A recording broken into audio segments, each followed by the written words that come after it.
La Segunda Guerra Mundial en color.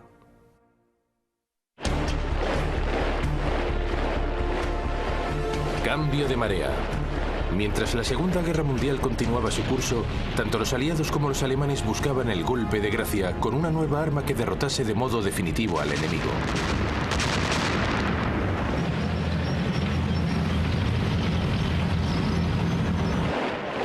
Para la Alemania de Hitler, el problema era que Gran Bretaña era una isla. Sus tanques no podían aplicar su estrategia de ataque relámpago a través del canal. La única forma de derrotar a Gran Bretaña consistía en estrangular sus rutas de suministro marítimas.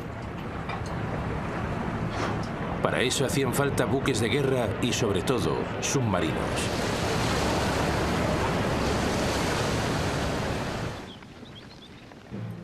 Para los aliados occidentales, el problema era atacar a Alemania cuando apenas había tropas aliadas en la Europa continental.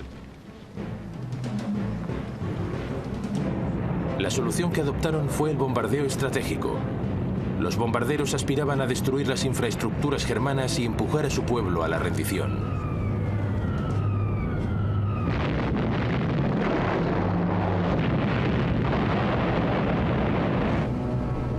Los dos bandos adoptaron dos tácticas muy diferentes, pero con un mismo objetivo: salvar a sus tropas y alcanzar el final de la guerra lo antes posible.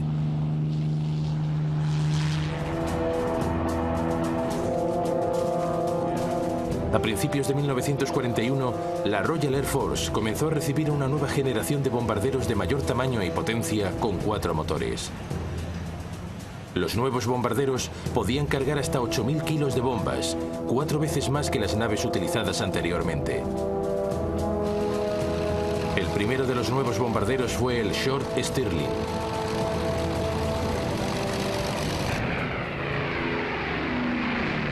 En un principio, el plan no era atacar a la población alemana, sino destruir infraestructuras específicas, cortando las vías de transporte y suministro de petróleo y afectando la capacidad de Alemania para continuar la guerra. Pero había un problema fundamental. Los bombarderos británicos eran extremadamente poco precisos.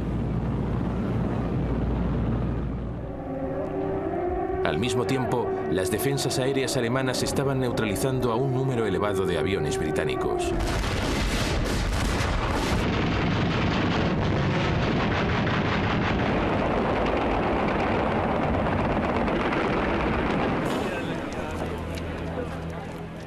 A finales de 1941, hasta un 10% de los bombarderos eran derribados en cada ataque. El alto mando de la RAF decidió cambiar de táctica. Renunció a cualquier pretensión de alcanzar objetivos específicos. En su lugar, el mando de bombardeo recibió la orden de efectuar lo que se llamó un bombardeo de área, un eufemismo para lo que hoy se conoce como bombardeo en alfombra o de saturación. La idea era atacar deliberadamente toda la zona de una ciudad sin pensar en la población civil. Según las escalofriantes palabras del ministro del Aire británico, eso destruiría la moral de la población civil y en particular de los obreros industriales.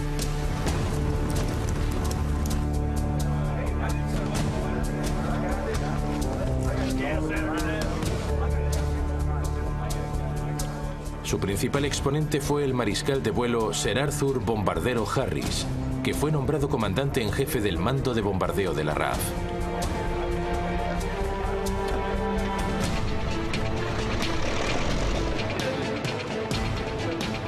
En la primavera de 1942, Harris inició lo que en realidad era un enorme truco de relaciones públicas, pero que él prefirió llamar bombardeo estratégico.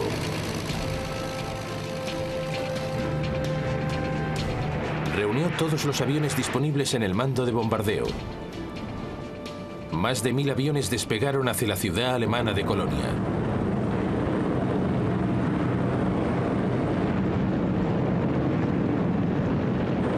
Las defensas de la ciudad se vieron desbordadas.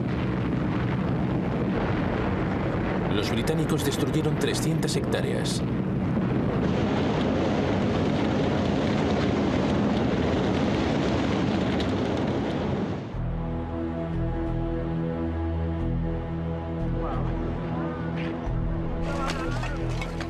Y solo perdieron 39 aviones. ahora gozaba del apoyo absoluto del primer ministro Winston Churchill.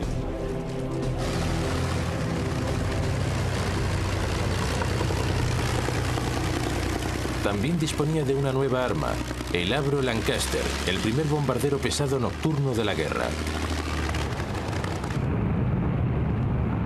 En marzo de 1943, los aviones británicos despegaron en dirección a la ciudad industrial alemana de Essen.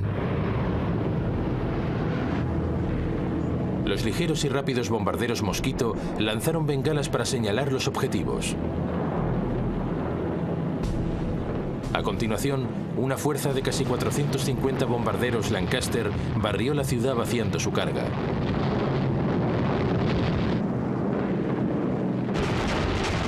Las defensas alemanas se vieron desbordadas. Solo 14 aviones británicos fueron derribados.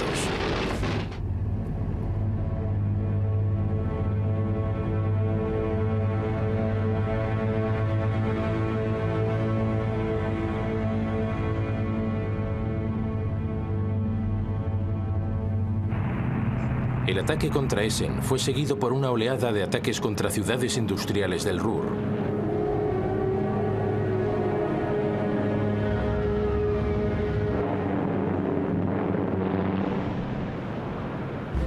Pero las defensas aéreas alemanas comenzaron a tomarle la medida a los ataques aliados.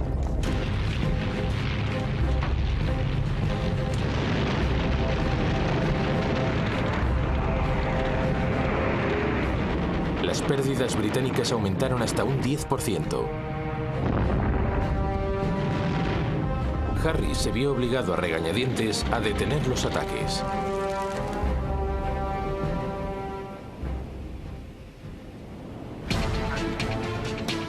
Pero entonces fue informado de una nueva invención aliada que, bajo el nombre en código de Ventana, consistía en lanzar tiras de aluminio desde los aviones.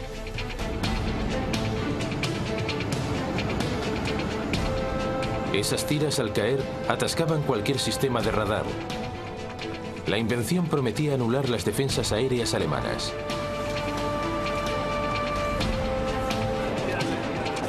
Harris se aferró a esa innovación para, en julio de 1943, 4 meses después del ataque contra Essen, volver a la ofensiva. Lo llamó la Operación Gomorra.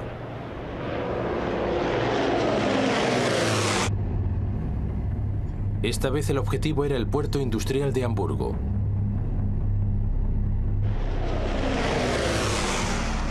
Los bombarderos, equipados con el sistema Ventana, bloquearon el radar alemán.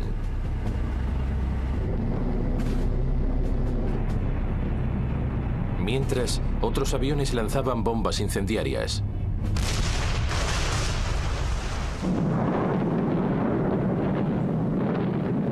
Una enorme tormenta de fuego devoró el centro de la ciudad.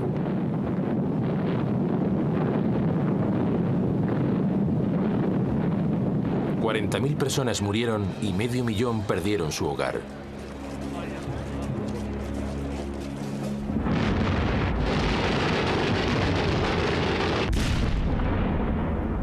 Hubo otros ataques similares contra el puerto. Causaron una gran conmoción en el pueblo alemán.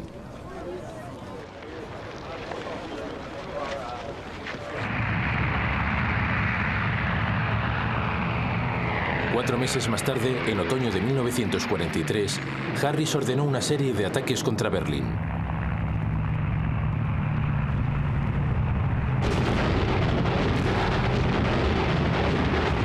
Pero por entonces, los alemanes habían aprendido a contrarrestar el sistema Ventana, y en la primavera de 1944, las pérdidas británicas volvieron a acercarse al 10%. Lo peor era que no había ninguna señal de que la moral alemana se estuviese resquebrajando. La campaña de bombardeos en alfombra de Harris no estaba funcionando. Pero lo mismo pasaba con la alternativa norteamericana de ataques contra infraestructuras. En la primavera de 1943, los ataques de día de las fuerzas aéreas del ejército de los Estados Unidos alcanzaban cada vez zonas más profundas de Alemania. Pero las pérdidas americanas seguían creciendo. 1 de cada 15 aviones era derribado.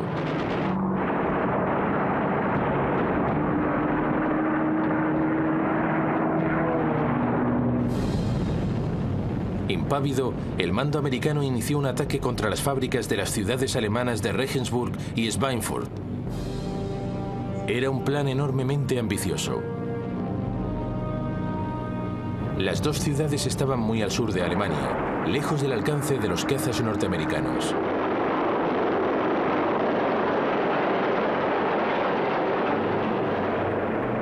El resultado fue un desastre.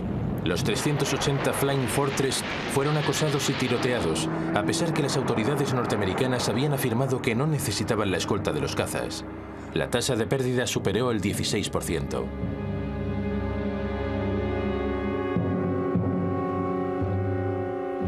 Estados Unidos se vio obligado a suspender su campaña de bombardeos. La guerra en el aire había quedado en tablas, y no había ninguna señal de que alguien pudiese utilizarla para alcanzar la victoria.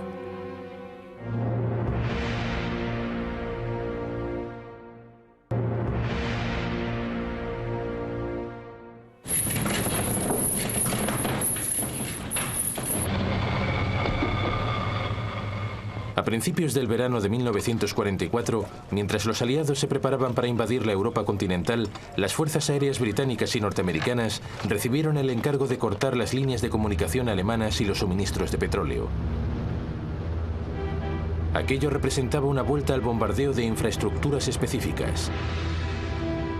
Pero esta vez, los aliados contaban con una nueva arma. Los británicos habían modificado de modo experimental un caza norteamericano, el P-51 Mustang. El motor norteamericano había sido sustituido por uno británico llamado Rolls-Royce Merlin. Eso le dio al avión una mayor autonomía, convirtiéndolo en la escolta ideal para los bombarderos de larga distancia.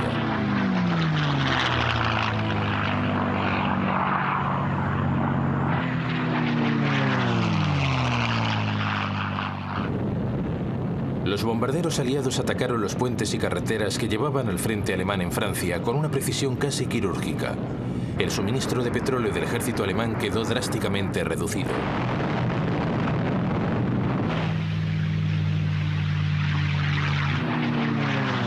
Una vez más, los cazas alemanes contraatacaron, pero se vieron desbordados por los Mustang.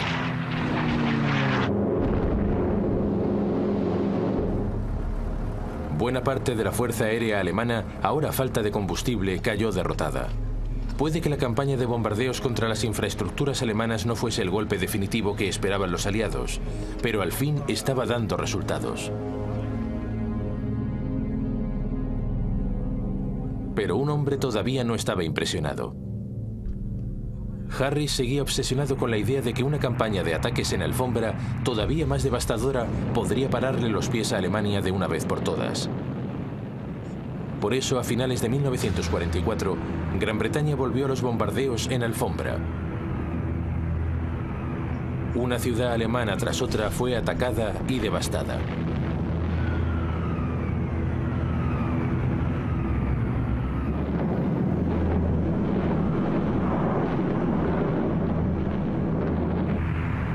En febrero de 1945, Harris atacó Dresden, una ciudad con apenas ningún significado militar. La población de la ciudad había aumentado por la llegada de refugiados que huían de los bombardeos. Pero Harris no parecía tener ninguna consideración por la vida de los civiles.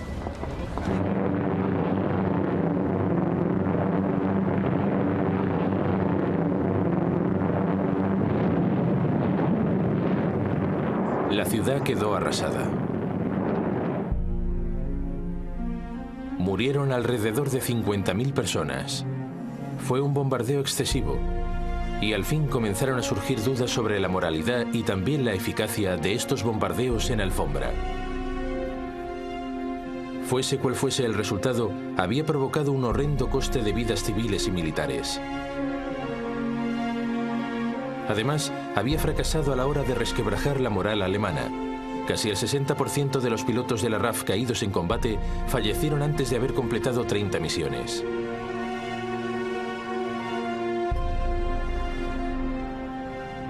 A pesar de todas las esperanzas, el bombardeo en alfombra no logró asestar el golpe definitivo al enemigo. Los alemanes, por su parte, habían puesto su fe en una tecnología totalmente diferente para darles el arma que necesitaban para ganar la guerra.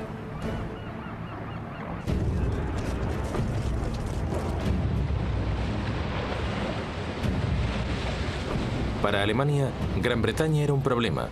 Era una isla, y por una vez el formidable poderío terrestre de Hitler resultaba inútil. Gran Bretaña también disponía de una poderosa marina. Aún así, Hitler calculó que si utilizaba sus fuerzas de forma estratégica, podía cortar los convoyes marítimos que transportaban desde petróleo a comida a Gran Bretaña.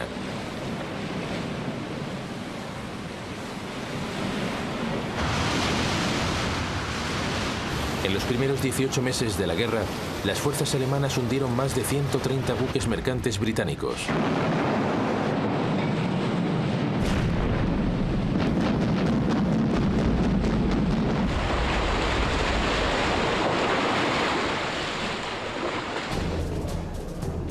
Algunos de los barcos más eficaces eran los llamados acorazados de bolsillo, pequeños pero poderosos buques de guerra diseñados en los años 30 para sortear las restricciones impuestas contra el rearme alemán tras la Primera Guerra Mundial.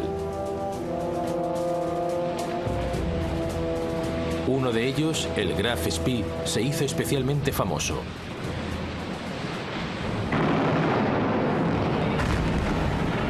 En cuestión de semanas, hundió 9 buques mercantes de los aliados en el sur del Atlántico antes de ser rodeado y hundido junto al Río de la Plata, en Sudamérica.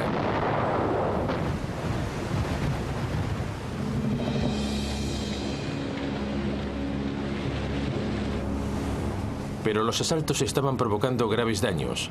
Si las pérdidas seguían creciendo, Gran Bretaña podría sufrir verdaderos problemas de suministro.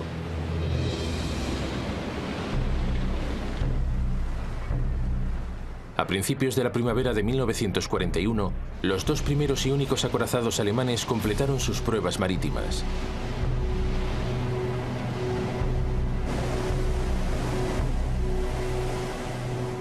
Su aparición hizo temblar a la Marina británica. Su capacidad potencial de destrucción era enorme.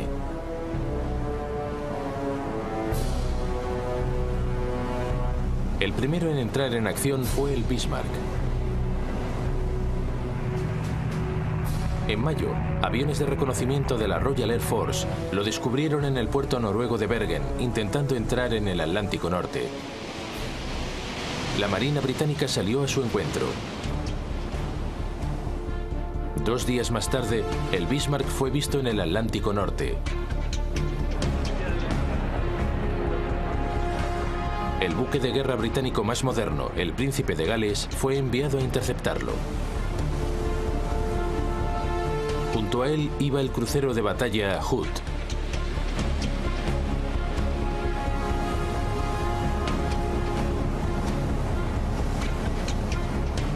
A primera hora del 24 de mayo de 1941, las dos fuerzas se encontraron. Era la primera vez que 2 buques de guerra de distintos bandos se veían las caras.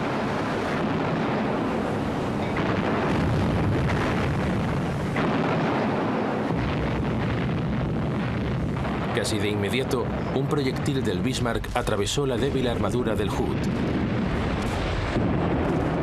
Penetró a través de una de las cámaras de popa. Se produjo una enorme explosión. Solo 3 de los 1.200 tripulantes del Hood lograron sobrevivir.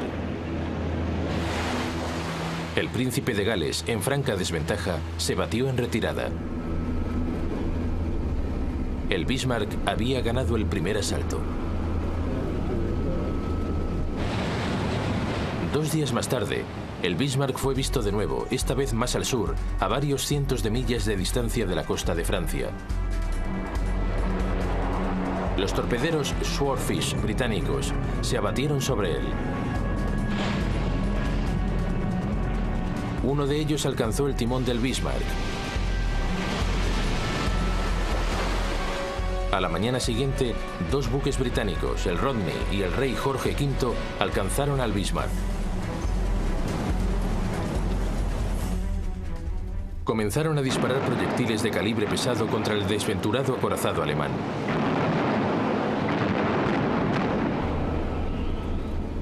Pronto quedó reducido a un montón de llamas. El Bismarck fue hundido finalmente por un torpedo. Solo 113 de sus 2.300 tripulantes salvaron la vida. El Bismarck se había hundido antes de tener la oportunidad de demostrar su valor.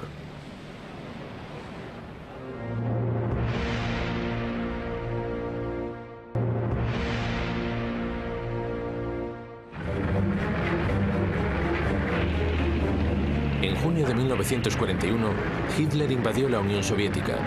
La guerra en el mar entraba en una nueva fase. Gran Bretaña comenzó a enviar convoyes de suministro a los puertos árticos rusos de Murmansk y Archángel. De inmediato, el ejército alemán se preparó para interceptarlos.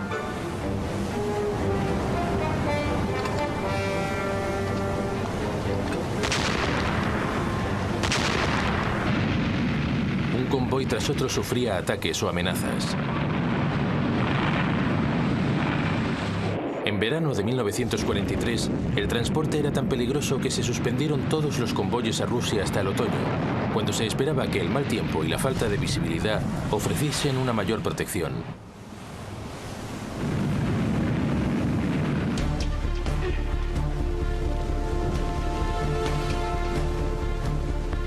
Mientras suspendía el envío de convoyes, Gran Bretaña centró su atención en una de las mayores amenazas a las que se enfrentaba, el acorazado gemelo del Bismarck, el Tirpitz.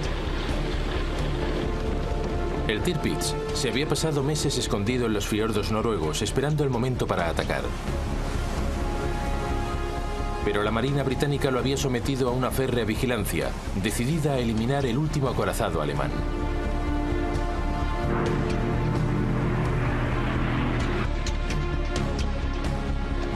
En septiembre de 1943, 5 minisubmarinos, conocidos como X-Kraft, fueron enviados a los fiordos noruegos para hundirlo.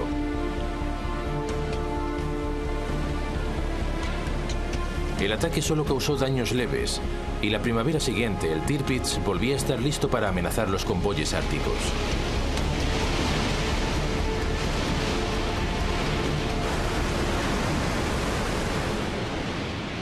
En esta ocasión, la Royal Navy envió una gigantesca fuerza de ataque.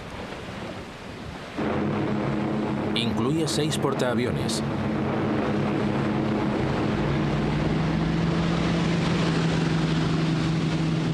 Esta vez cogieron a los alemanes totalmente por sorpresa.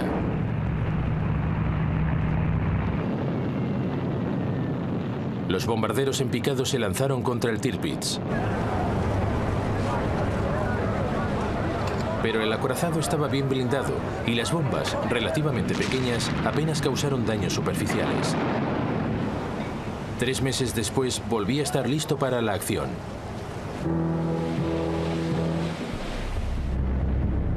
Pronto fue detectado en otro fiordo noruego.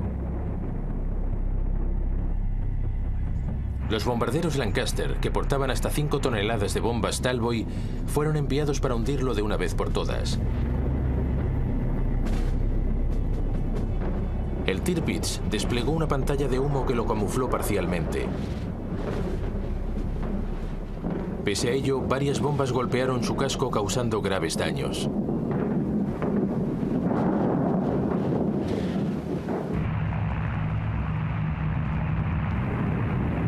Finalmente, 2 meses más tarde, un escuadrón de bombarderos Lancaster pudo atacar bajo las condiciones climatológicas perfectas. 3 Talboys alcanzaron su objetivo. El Tirpitz zozobró lentamente. Casi 1 millar de tripulantes se hundieron con él.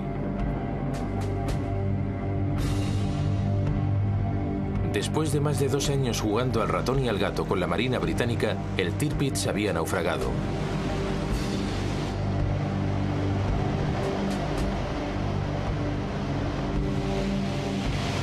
Los acorazados alemanes prometían mucho, pero no tuvieron la oportunidad de demostrar su valor ante la aplastante superioridad de la Marina británica.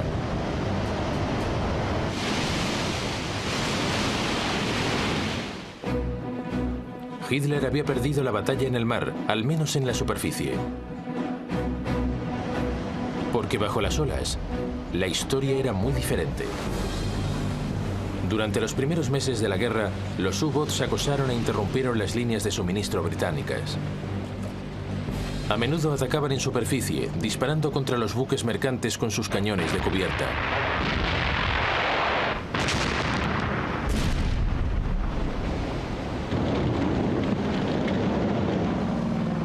Como respuesta, la Royal Navy envió portaaviones equipados con aviones antisubmarinos para patrullar las rutas utilizadas por los convoyes. Pero solo tenían un efecto limitado.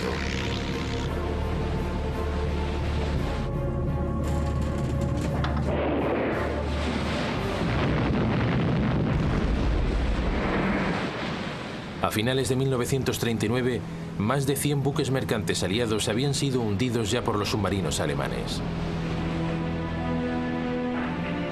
Si las pérdidas continuaban a ese ritmo, Gran Bretaña se enfrentaría al desastre. El petróleo, la comida, las armas, todos los productos comenzarían a escasear.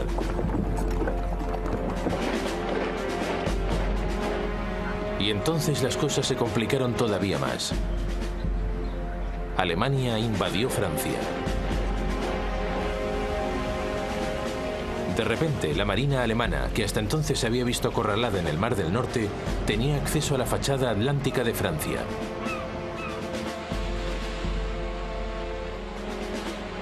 Ahora tenían una base desde la que atacar a los convoyes británicos. Los puertos franceses se llenaron con los recién construidos U-Boats alemanes, especialmente con el tipo 7C. El almirante Karl Dönitz, líder del servicio de U-Boats alemanes, organizó sus submarinos en lo que él llamaba manadas de lobos. Un grupo se alinearía en torno a una ruta probable de convoyes. Tan pronto como un U-Boat detectase un convoy, avisaría al resto para atacar.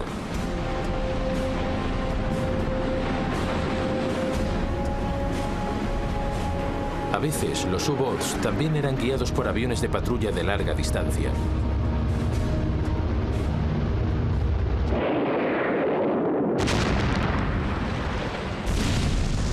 A finales de 1940, hasta un 40% de los buques mercantes de cada convoy acababan naufragando. Los suministros británicos estaban en peligro.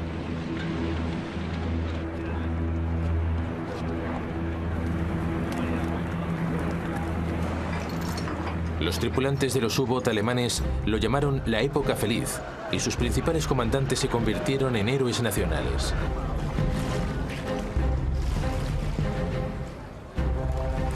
Gran Bretaña estaba pagando muy cara su falta de preparación.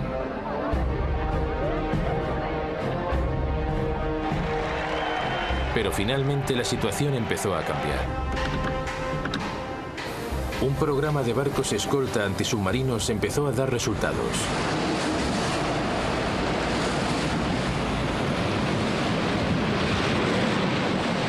Los primeros corvettes, ese era su nombre, empezaron a botarse al mar. Por primera vez, Gran Bretaña podía establecer grupos permanentes de buques de guerra para escoltar a los convoyes de suministros. Pero su eficacia estaba limitada por el hecho de que su velocidad máxima era de 15 nudos, 2 nudos inferior a la velocidad en superficie de un U-Boat.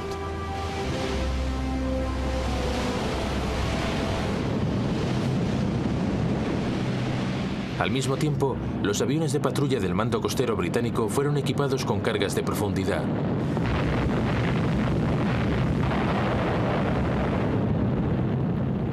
Les faltaba autonomía para cubrir el Atlántico, pero podían acosar y obligar a sumergirse a los U-Boats en superficie que se acercasen a sus bases.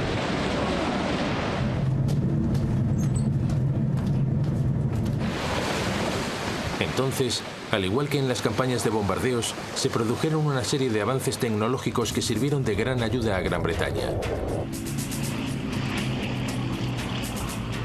A principios de 1940 se desarrolló un nuevo tipo de radar llamado radar centimétrico.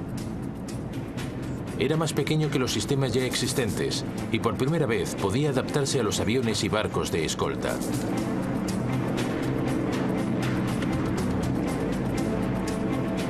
Ahora cualquier U-Boot alemán en superficie era vulnerable.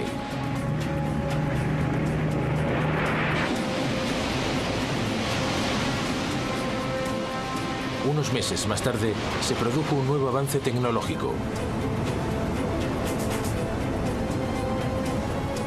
HAFDAF era un detector de radio.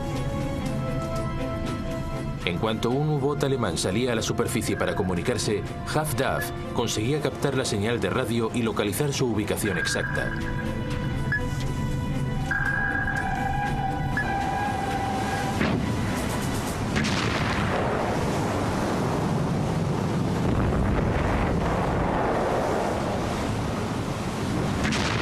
Durante la primavera de 1941, Gran Bretaña comenzó a contener de modo constante la amenaza de los U-Boot.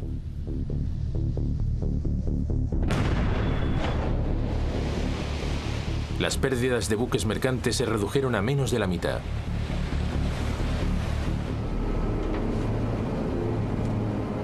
Y entonces Alemania sufrió un grave desastre, cuyos efectos perdurarían durante el resto de la guerra.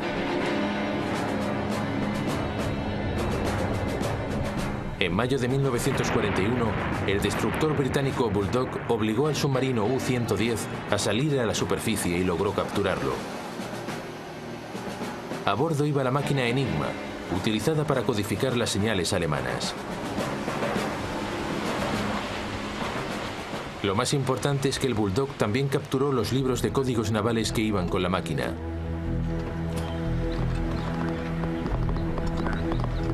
Eso proporcionó una ayuda vital a los especialistas británicos. Pronto, y sin que los alemanes lo sospechasen, Gran Bretaña consiguió empezar a comprender las comunicaciones navales germanas.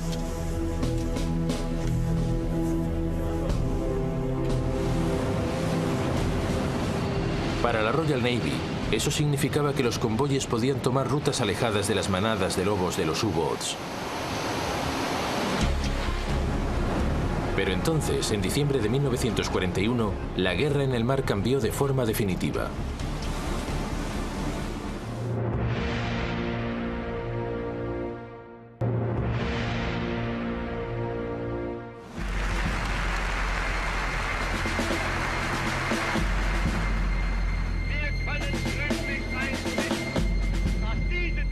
En diciembre de 1941, Hitler declaró la guerra a los Estados Unidos.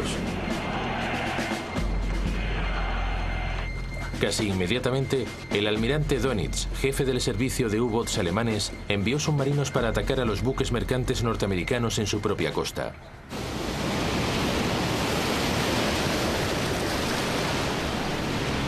Al principio, solo algunos de los submarinos, los del nuevo tipo 9, eran capaces de realizar el largo viaje desde Europa. Una vez allí, encontraban a sus objetivos con facilidad. El comandante en jefe de la Marina estadounidense, el almirante Ernest King, había rechazado el Consejo Británico de proteger sus buques mercantes en convoyes.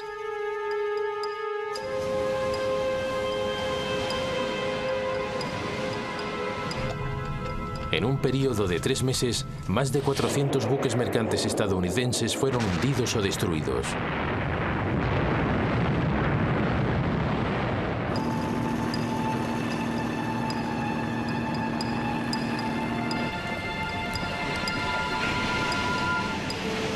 Norteamérica estaba aprendiendo la dura lección que ya había aprendido Gran Bretaña. Era necesario hacer algo.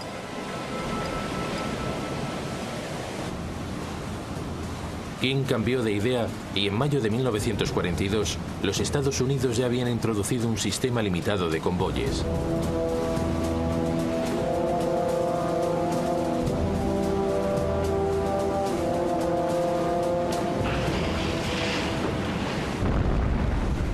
En julio, las pérdidas estadounidenses empezaban a reducirse. Eso obligó a los alemanes a adoptar una nueva táctica. concentrarían sus tropas en un área concreta del Atlántico Norte, el Agujero Negro, una zona en mitad del océano suficientemente alejada de la costa para que la aviación antisubmarinos no pudiese alcanzarles.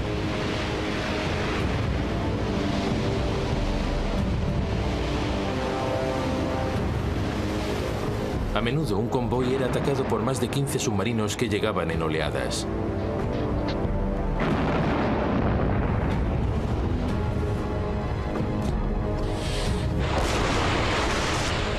Durante octubre de 1942, 56 barcos aliados se hundieron en el Agujero Negro.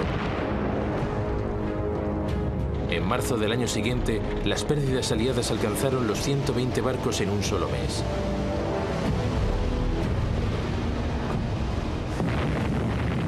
Durante ese mismo mes, los alemanes solo perdieron 12 U-boats.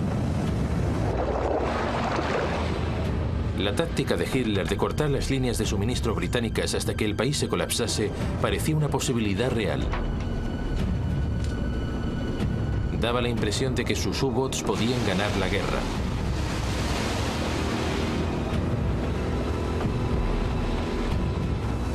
Pero los aliados comenzaron a darle la vuelta a la partida. Gran Bretaña había incorporado un nuevo comandante. El almirante Max Horton había sido el antiguo jefe de la flota submarina de la Royal Navy. Su primer movimiento fue establecer grupos permanentes de destructores y fragatas que proporcionasen apoyo adicional a los convoyes, apareciendo tan pronto como se detectase una manada de lobos enemigos. Igualmente importantes fueron los desarrollos tecnológicos que vieron la luz en esa época. El Erizo era un mortero antisubmarinos que disparaba 24 bombas.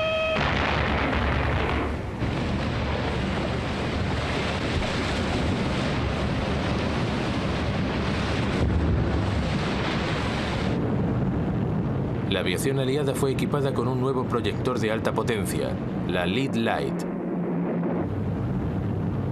Cuando el avión se acercaba, podía encenderlo en el último momento, cazando a un submarino por sorpresa en superficie.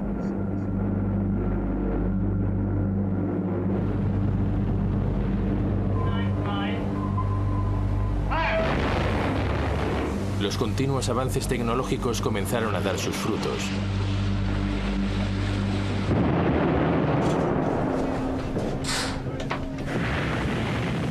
Las pérdidas germanas se incrementaron. Al comandante alemán, el almirante Dönitz, le costó retomar la iniciativa. En abril, ordenó un ataque de sus U-boats contra el convoy ONS-5, un convoy de 43 buques mercantes que viajaba de Liverpool a Canadá. El plan fue diseñado como una demostración del poderío naval alemán. 40 U-boats rodearon el convoy.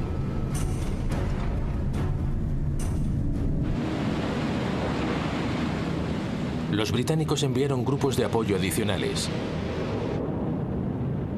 Aviones antisubmarinos llegaron desde Canadá.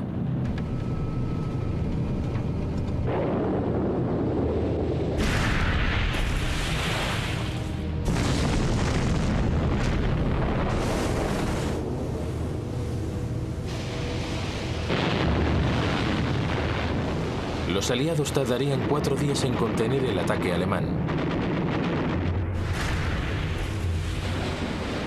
11 buques mercantes se hundieron, pero los alemanes habían perdido 7 U-boats.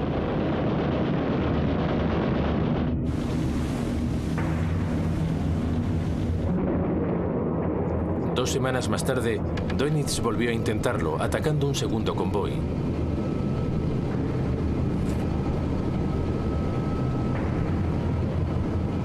Fue un desastre. Los alemanes perdieron 5 U-boats sin hundir ni un solo buque mercante.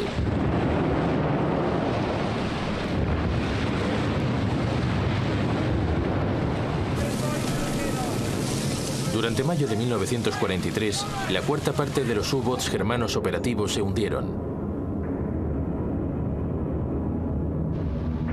Los alemanes estaban empezando a perder de forma definitiva la guerra de los U-boats en el Atlántico. Los aliados lanzaron entonces su ofensiva contra los alemanes. Apareció una nueva versión con mayor autonomía del bombardero B-24 Liberator. Ahora podía alcanzar a los U-boats alemanes en el agujero negro. Los diseñadores de submarinos alemanes intentaron responder con innovaciones propias. Los U-boats fueron equipados con detectores de radar y ametralladoras antiaviación. Algunos incluso adoptaron el snorkel diseñado en Holanda, una entrada de agua que permitía que los submarinos pasasen más tiempo bajo el agua, escondidos del radar aliado. Pero era demasiado tarde. Los aliados siguieron detectándolos.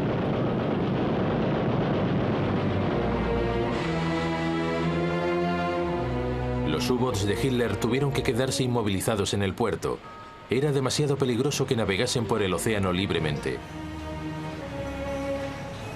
Los intentos germanos de hallar una respuesta se volvieron cada vez más desesperados. Fabricaron un nuevo submarino revolucionario. Era conocido como el Tipo 21.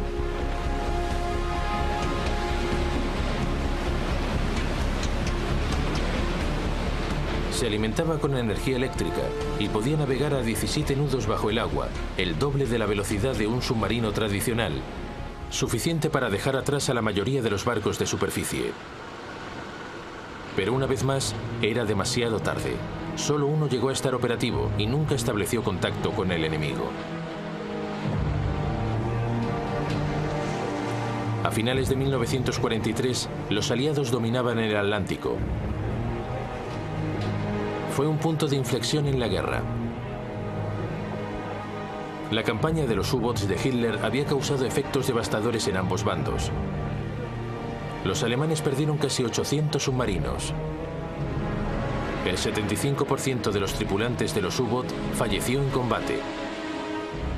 En el bando aliado fallecieron 32.000 marineros.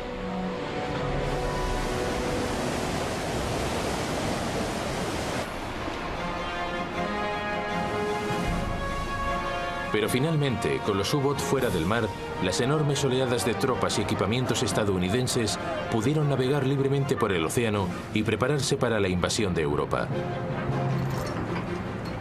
La victoria en la batalla del Atlántico iba a cambiar de un modo fundamental el curso de la guerra.